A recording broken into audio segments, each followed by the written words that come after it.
Leadership at the Salisbury VA Medical Center has not taken the recommended action against two doctors involved in a case of continued sexual harassment against a female employee. That is according to internal documents obtained by WBTV. They paint a picture of what one insider says is a culture of mishandling harassment complaints. Investigative reporter Nick Oxner has found that a history of inaction has left taxpayers on the hook for millions in settlements between the VA and employees. Nick joins us now live.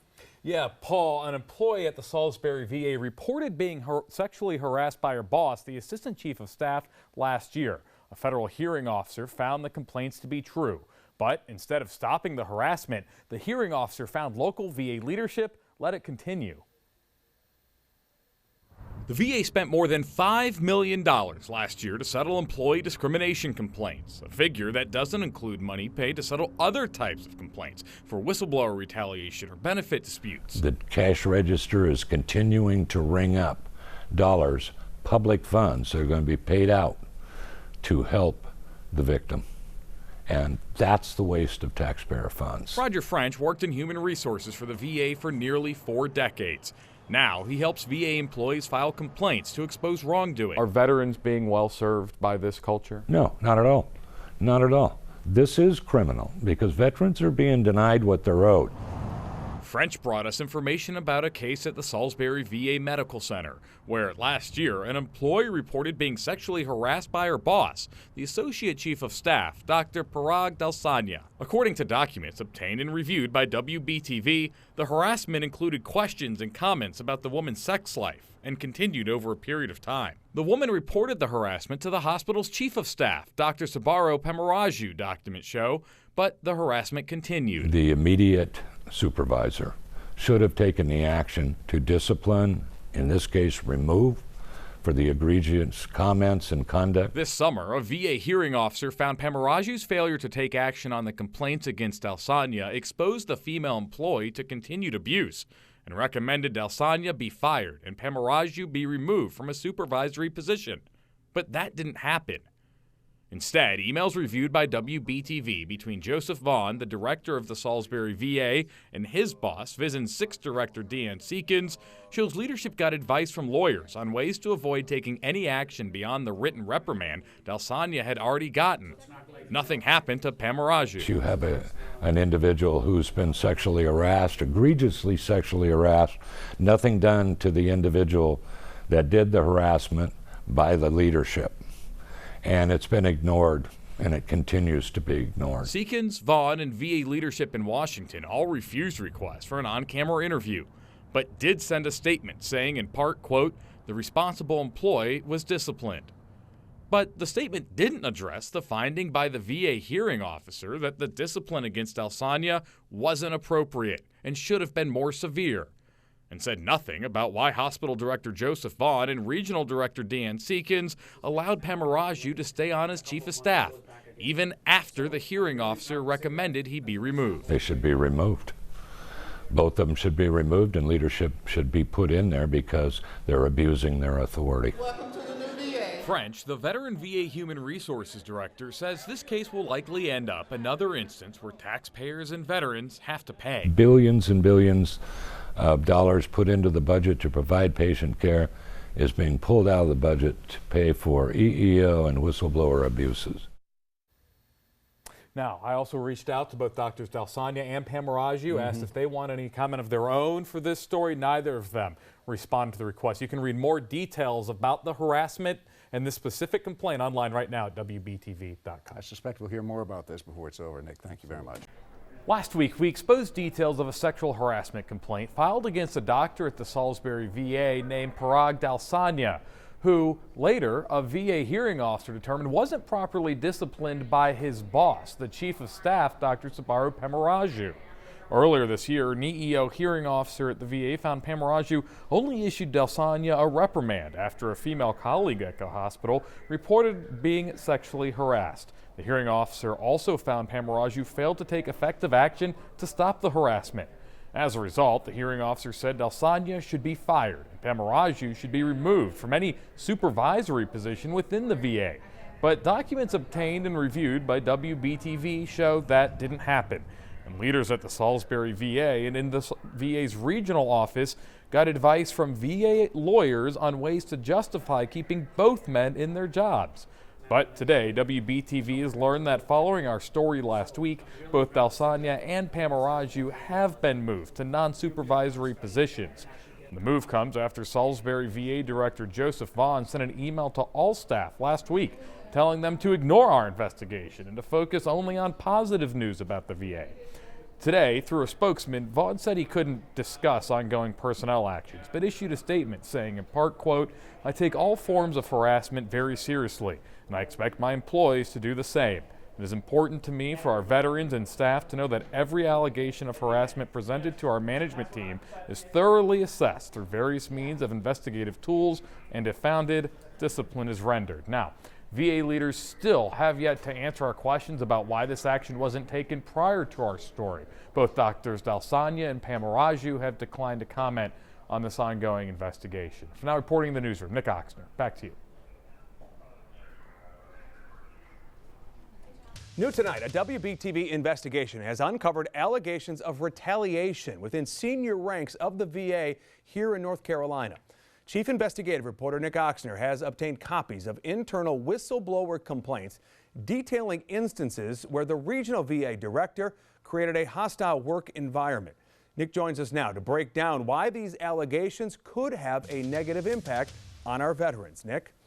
Yeah, Jamie, simply put, senior leadership at VISN 6, which is the regional office that covers North Carolina and Virginia, have alleged some serious things against the director of the region. And one man I spoke to says that could be turning some people away from working at the VA.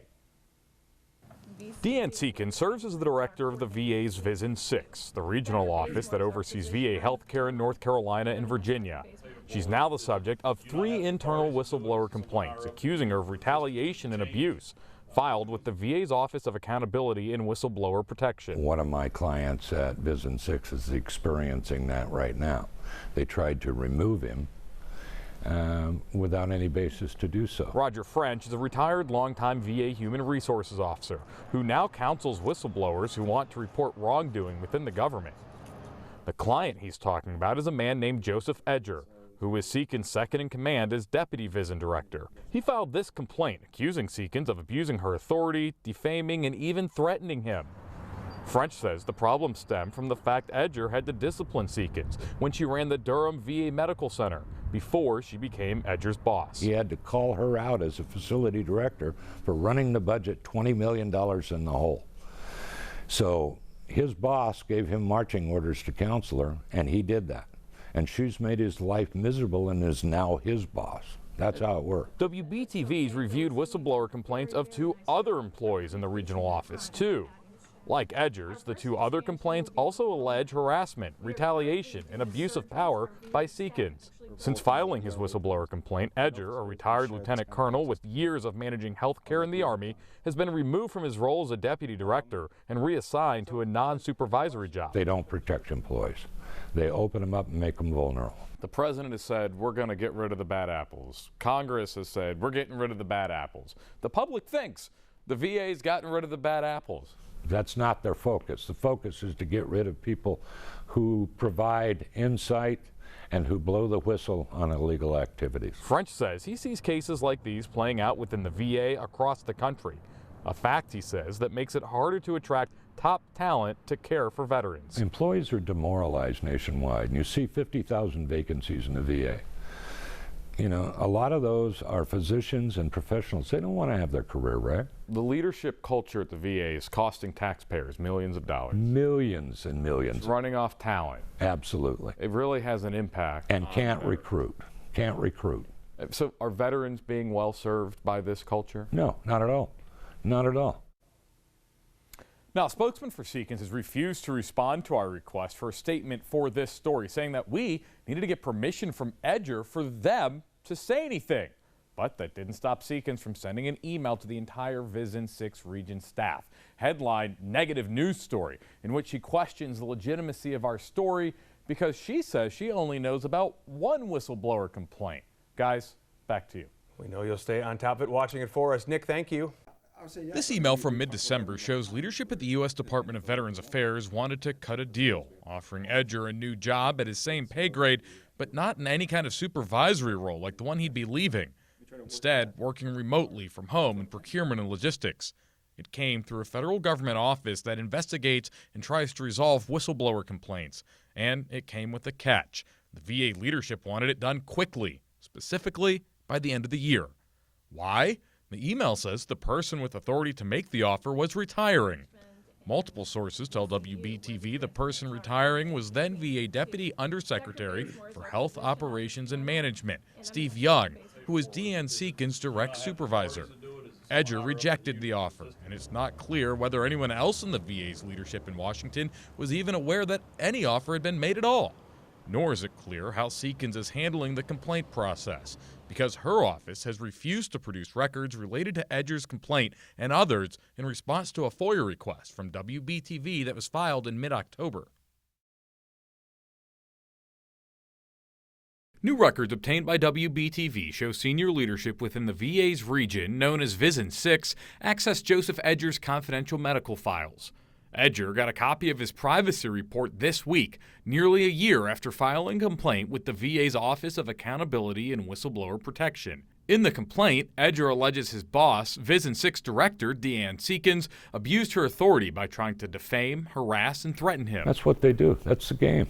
And it's a stupid game over and over and over and over. I've seen that done for as long as I've been with the VA. Roger French is a retired VA personnel officer who now advises government whistleblowers, including Edger. He says he wasn't surprised to hear of the report about people accessing Edger's confidential medical files. You're a veteran. They go into your medical record, find anything they can about your mental condition or your medical condition, and try to use that to justify that you're less than a normal person. There's no evidence in the record that Seekins herself accessed Edger's medical files, but he's identified 4 senior staff that report to Seekins in some capacity who did. Edger's complaint is one of at least 3 reviewed by WBTV that allege inappropriate behavior by Seekins.